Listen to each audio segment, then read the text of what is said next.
Nous vous montrions cette image toujours très spectaculaire dès hier soir. France-Cal, la deuxième ours slovène, a donc été lâchée hier dans les Hautes-Pyrénées, 3 jours après les manifestations qui avaient perturbé le lâcher de Paluma.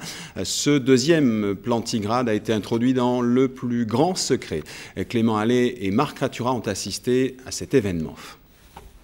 Elle s'appelle Franska et c'est d'ici, en pleine vallée de l'Esponne, qu'elle a découvert les Pyrénées.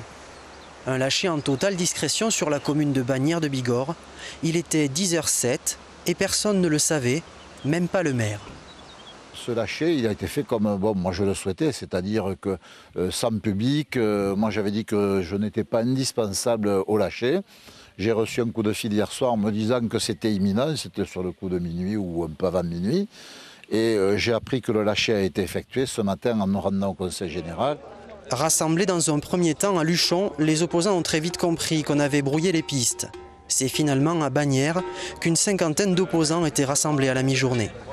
Ils ont joué le leur, le subterfuge auprès de Bagnères de Luchon et puis pour le lâcher ici. Mais après c'est la colère. Et après la colère, on réfléchit en même temps ou parallèlement.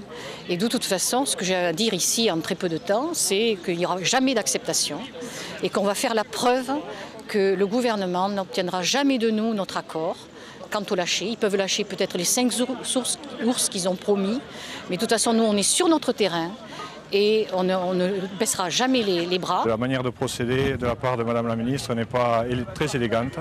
On va essayer de rester un peu plus courtois qu'elle, parce qu'elle nous a quand même... Bon, ici, il y a quelques ânes qui sont là, quelques imbéciles, quelques irresponsables comme moi, qui sont ici. Ce sont ces propos que je rapporte. Je trouve que c'est indigne d'une ministre, d'une représentante de l'État.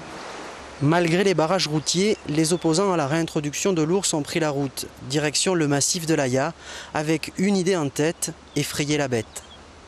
On en a ras-le-bol, il faut qu'ils le comprennent. C'est notre gagne-pain, il n'y a pas à tortiller. S'ils veulent des ours, sinon qu'on se les mettre au bois de Boulogne, au jardin de l'Élysée.